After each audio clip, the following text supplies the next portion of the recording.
مرد اور عورت کے وضو میں کیا فرق ہے؟ میں نے سنا ہے کہ عورتیں دوسرے طریقے سے مسح کریں گی اور مرد دوسرے طریقے سے کریں گے، کیا طریقہ ہے وہ بتا دیجئے۔ دیکھیے، مرد اور عورت کے وضو میں جو ایک فرق آپ نے سنا ہوگا کہ بعض لوگ کہتے ہیں کہ جو مرد حضرات جب وضو کریں گے تو ان کے مسح کا طریقہ الگ ہوگا، اور عورتیں جب وضو کریں تو ان کو اس طرح سے وضو کرنا چاہیے کہ وضو میں مسح کرنا چاہیے کہ جب اپنے بھیگے ہوئے ہاتھ کو سر کے اوپر پھیریں تو جو گدی کے اور سر کے جڑوں کے جو بال ہیں ان کی جڑوں تک اس پانی کو پہنچانا ان کے لیے ضروری ہے۔ تو اس کو آپ سمجھنے کے لیے سب سے پہلے سمجھیں کہ مسح کسے کہتے ہیں۔ مسح کا مطلب ہوتا ہے کہ بھیگا ہوا ہاتھ پھیرنا۔ قرآن کریم میں اللہ تعالیٰ نے کیا فرمایا؟ یا ایھا الذین آمنوا اذا قمتم الی الصلاۃ، کہ ایمان والوں جب نماز کے لیے کھڑے ہو تو فاغسلوا وجوہکم، اپنے چہرے کو دھو، اور وارجلکم الی الکعبین، اپنے پیروں کو دھو، اور وامسحوا برؤوسکم، بیچ کی یہ ٹکڑا کیا ہے؟ وامسحوا برؤوسکم، اپنے سر کا مسح کرو۔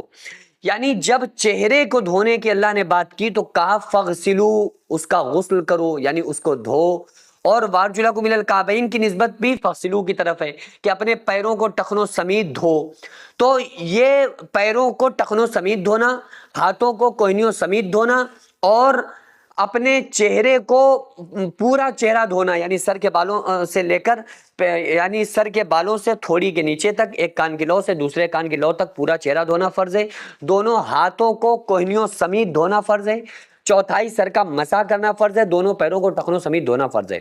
تو جن چیزوں کو، جن اعضاء کو اللہ تعالیٰ نے دھونے کا حکم دیا تھا ان کے ساتھ فرمایا فغسلوا، کہ ان کا غسل کرو، ان کو دھو۔ اور جب بات سر کی آئی تو مسح کا جب اللہ نے حکم دیا تو کہا وامسحوا برؤوسکم، اپنے سروں کا مسح کرو۔ اپنے سروں کو دھو نہیں کہا بلکہ اپنے سروں کا مسح کرو۔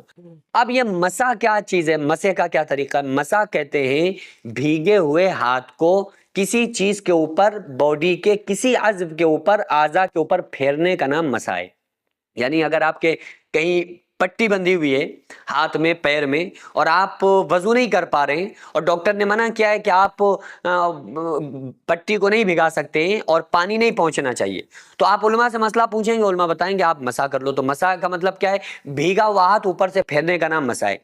تو سر کا بھی اللہ تعالیٰ نے حکم دیا ہے سر کے مسح کا، کہ سر کا مسح کرو۔ کیسے کریں گے؟ بھیگا ہوا ہاتھ جو پانی میں، پانی کو لیا ہاتھ میں، پانی پھینک دیا، ہاتھ بھیگ گئے، ہاتھ ہمارے تر ہیں پانی سے، اب ہمیں سر کے اوپر اس طرح سے لے جانا ہے۔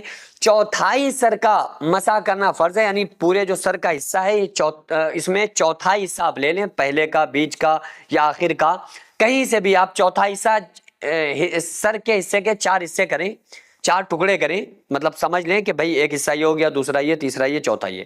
اب آپ پورے سر میں سے کہیں پر بھی اگر چوتھائی حصے پہ اپنے دونوں ہاتھوں کو پھیر دیں گے، بھیگے ہوئے ہاتھوں کو، تو مسح ہو جائے گا، فرض ادا ہو جائے گا۔ لیکن سنت ہے پورے سر کا مسح کرنا۔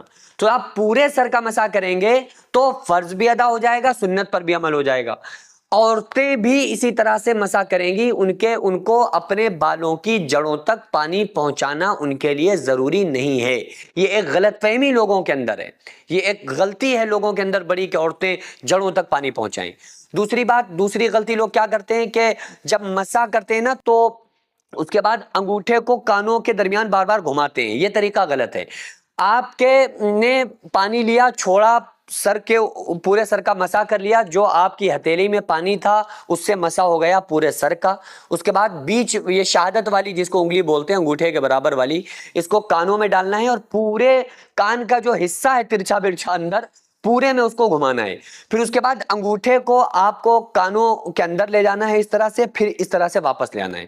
تو اب آپ کی انگلی میں جو پانی تھا اس کا بھی استعمال ہو گیا، ہتھیلیوں میں جو پانی تھا سر پہ استعمال ہو گیا، انگوٹھوں میں جو پانی تھا اس کا کانوں کے نیچے استعمال ہو گیا۔ اب بچے آپ کے ہاتھوں کی پشت، یعنی پیچھے کا حصہ، اس کو آپ کو اپنی گردن کے اوپر پھیرنا ہے اس طرح سے، تو یہ گردن کا بھی مسح ہو جائے گا۔ تو گردن کا مسح کرنا سنت ہے۔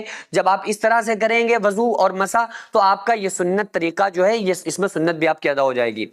اس کے بعد تیسری لوگ غلطی کرتے ہیں کہ پیروں کی انگلیوں کا خلال نہیں کرتے۔ خلال کس طرح سے کیا جائے گا؟ کہ انگلیوں کے درمیان، انگلیوں کے بیچ میں